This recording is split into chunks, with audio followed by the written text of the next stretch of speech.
guys, nakaready na yung aming mga dadalhin sa nabiktima ng bagyong Ulysses doon sa Tumana, Marikina City. So kanya-kanya kami ng pack pagdadala. Ayan guys, meron pa kaming pambigay sa mga bata na lalapit sa amin. Pagdating namin sa location na aming sa charity event namin, ipamimigay namin to sa mga bata. Galing ng idea ng aming president. Ito ay mga donation din guys na laruan. So ikinabit na namin sa mga motor namin. Para pampagood vibes sa yun. Ayan. Asa na? Ito oh. Ito yung the best. Unang lalapitan ng bata yan. Si SpongeBob. Kasi pero hindi man papasa yung ano. Okay na yan. Are you renegades? Yan oh. Ayos.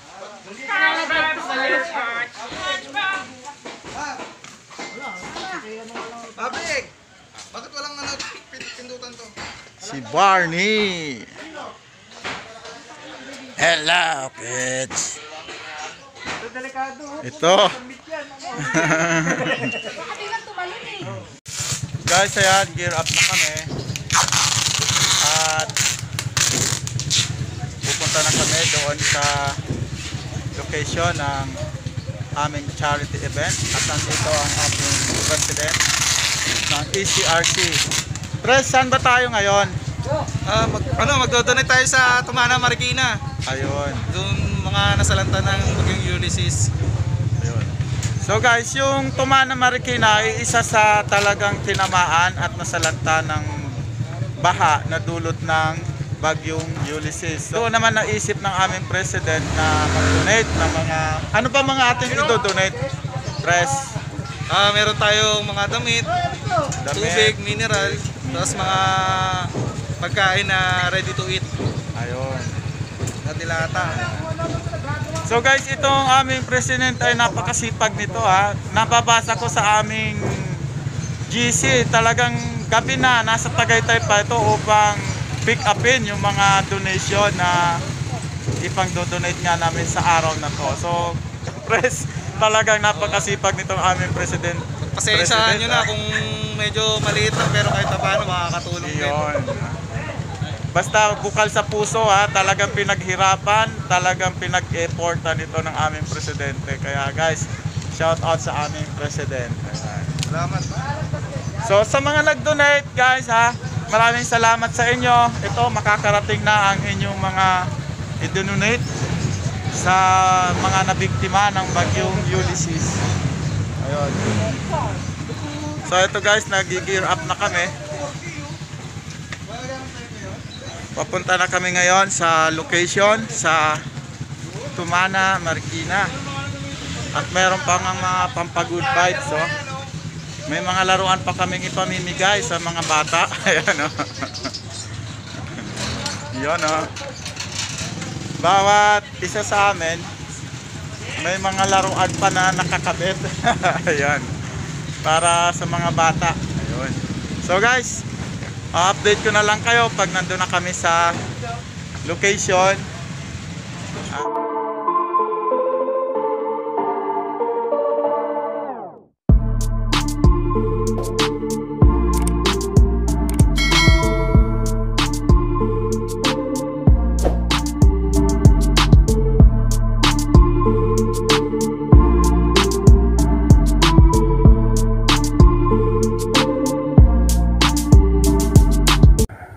Ayun.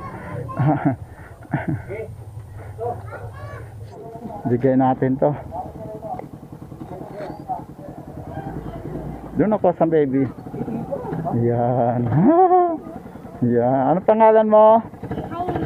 Haima. Haima? Ayun. Kumusta kayo dito? Hi ka, naka-camera ka, nasa TV ka na.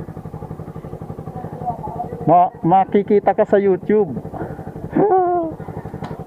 Ano pangalan mo nga? Hi Ma. Ilang taon ka na? Ah. 5, okay. Sige, 5 years old. Naku, puro putik. Nakaboots ka, oh. Pero may putik na rin yung tuhod mo. Ayan, oh, guys. Ito yung mga bata dito. Naku, pati mga libro, oh. Basa. Grabe talaga dito pala. Sobra. Grabe, guys, talaga. Ito ang grabe na biktima dito. Mababang lugar sila. So ngayon, pati ang kalsada dito, punong-puno pa rin ang basura talaga. Yung mga damit, wala na, hindi na nila talaga lalabhan. Dahil sobra nang naputikan. Ayun. Ngayon, guys, kinakalas na namin. Kinakalas na yung aming mga ipamimigay at idodonate sa mga nasalanta ng bagyong Ulysses dito sa Barangay Tumana. So halos wala kang madaanan dahil sa nagkalat na basura. Ayan. Puro putik. Yun, no?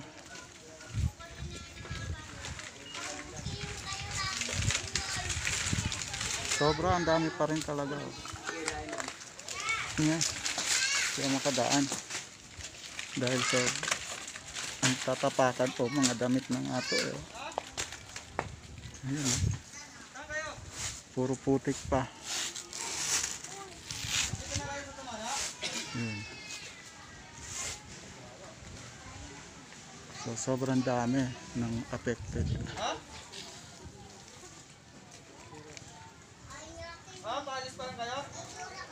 Yun, ayun yung mga bata na bigyan na rin ng laruan. Ayun, no? Grabe, putik pa rin. So ako magano na rin, ipapasok pa pala namin, guys, sa loob yung aming mga dala-dala. So magkakalas na rin ako. Wala ko, meron kami dito, boss, eh. Yung pala.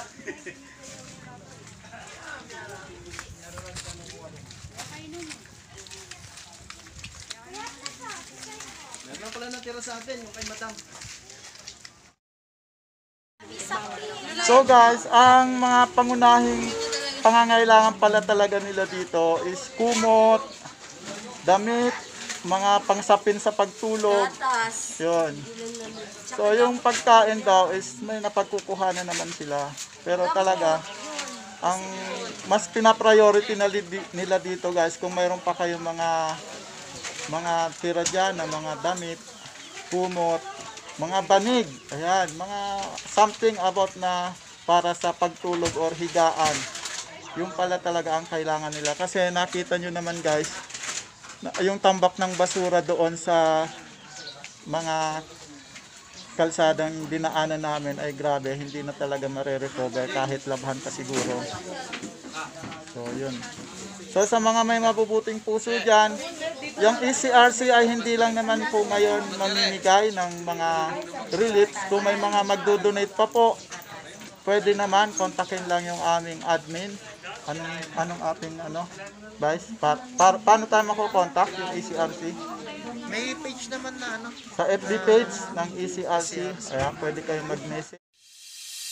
So guys, ito yung actual na pamimigay.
mag-donate, may mga sobra pa kayong kumot, pwede nyo kaming kontakin sa aming FB page, yung SCRC, Speed Up Riders Community Club. Ayan. Para mas marami pa kaming mabigyan guys ha. Maging ano lang kami, tulay nyo para makatulong kayo. At amin po itong i-deliver direct talaga sa mga nangangailangan. Ayun. So, maraming salamat. Meron tayong mga napasaya. Salamat din po.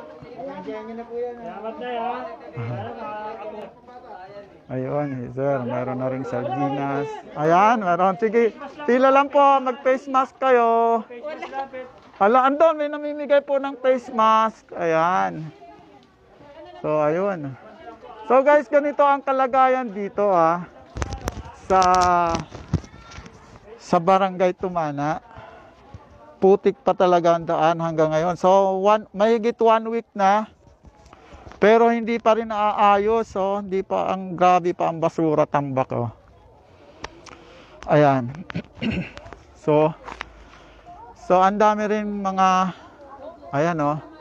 So, grabe talaga ang nangyari dito sa Barangay Tumana. Marikina. Grabe oh. Halos walang madaanan dahil tambak talaga yung mga basura. Ayan oh. Saka ang daanan putik talaga oh. So, okay lang. Yung sapatos ko, nalalabhan yan. Ayan oh.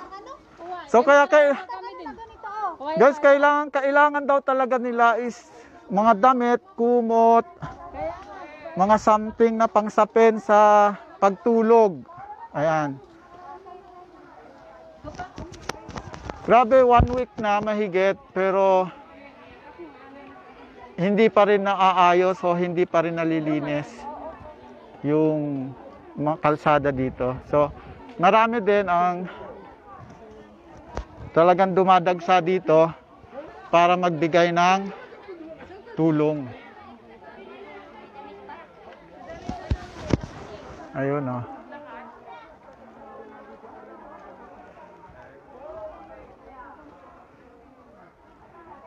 So mas mabuti guys na yung mga nakamotor kami, nakapasok kami dito sa looban.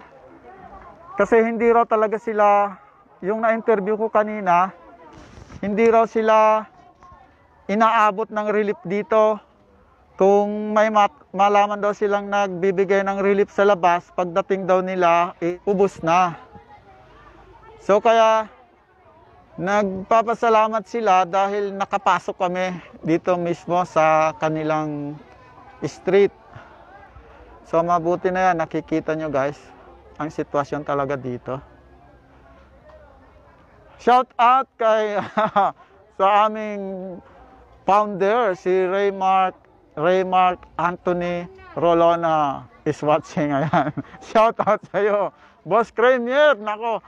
Dito rin tayo mag-conduct din ng team paangat motovlogger dito. Nako.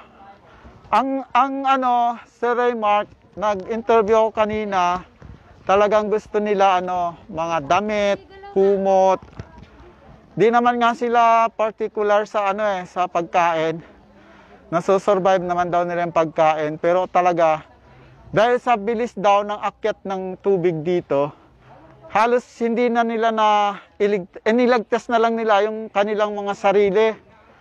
Pero yung mga damit nila, lalo daw ng mga first day, nako talaga, kung ano yung damit na suot nila, yun lang ang naisalba nila sa bilis ng ragasa ng tubig dito. Kaya tingnan nyo guys, itong mga nakatambak dito, halos mga libro, ayan, mga damit talaga. So marami rin nagbibigay ng relief, pero talagang kinukulang din. Madam, anong kayo? Anong organization? Para mag-in. Paano? Ugup project. Ugup project. Ibig sabihin po help. Help. Okay. Saka, hindi ba congested sa gitna? Hindi naman, ma'am. Saan pa kayo galing dyan, ma'am? Ano pa po, Quiapo? Ah, sa Quiapo.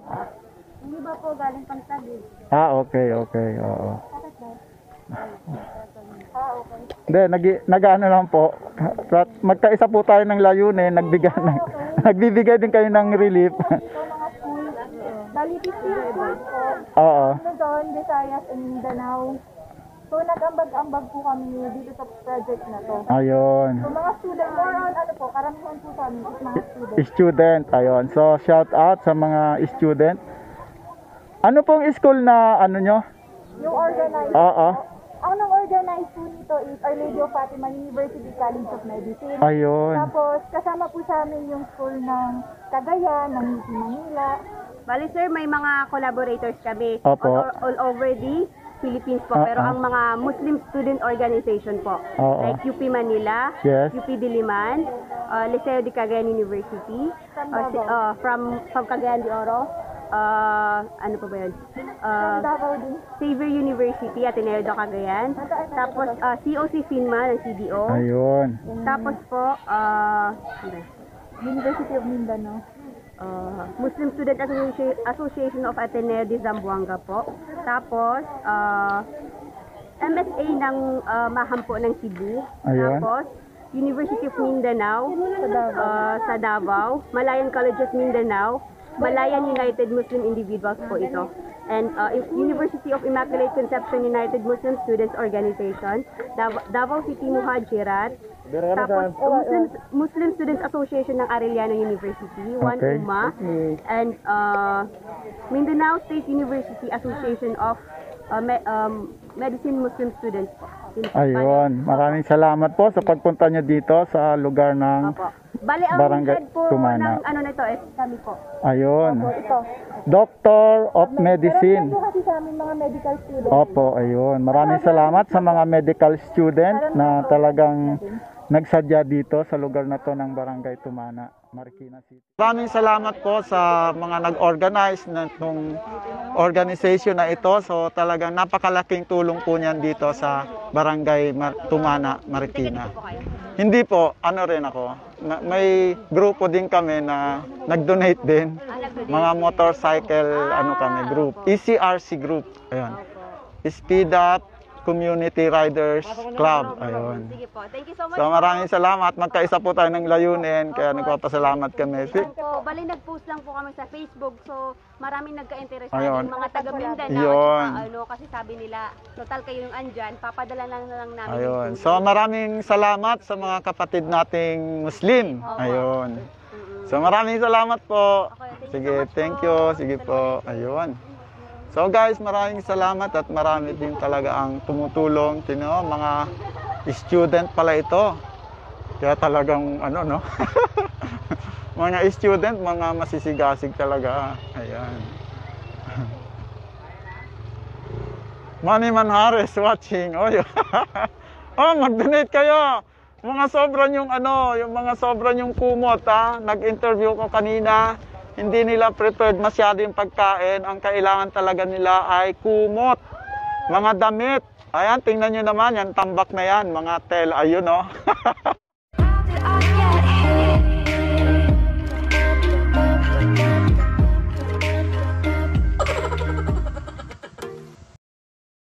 So dito sa lugar na to ha, nagpapasalamat sila dahil nakapasok kami. Dahil pag lumalabas daw sila, sa main road wala na silang inaabutan. Eh dito kasi hindi makakapasok yung mga four wheels. Student Alliance, mostly Muslim, ay talagang pumasok din dito. Nag-hand on hand sila para maipaabot yung kanilang mga donation. Kumot daw ng mga di na ginagamit, talagang kailangan nila dito. Mga damit.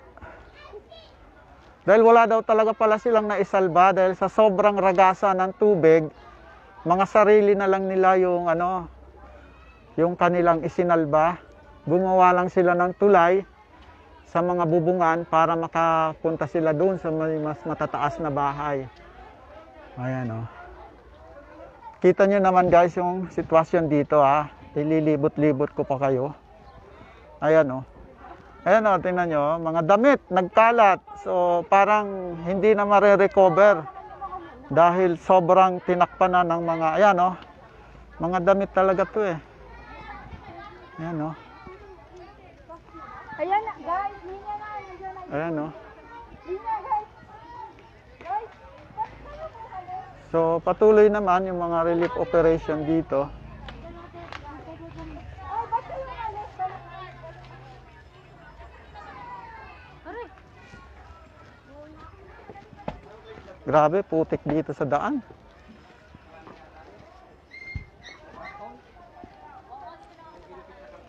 Ayan o, gabundok na yung mga basura. Mahigit 1 linggo na.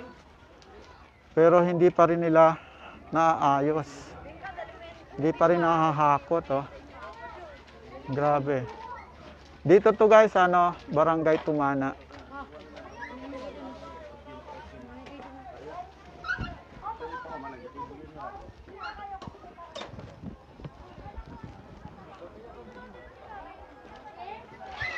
Pila sila.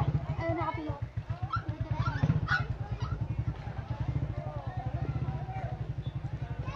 Yan. Kuya, kaya. Hindi. Ipapasok na daw diretso. Oops, excuse me.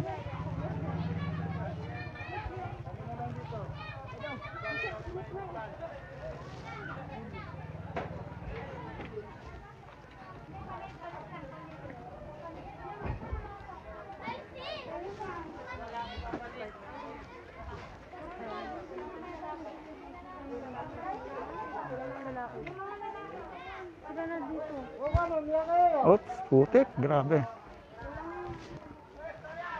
Wah, ayan oh.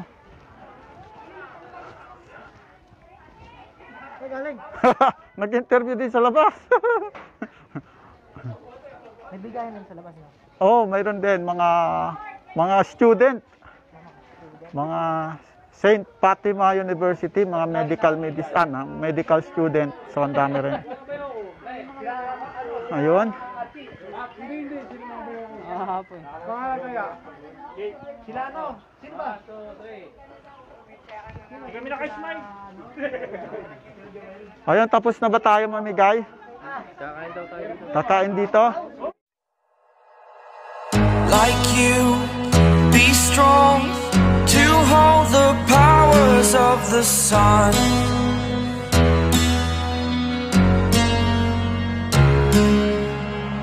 To dream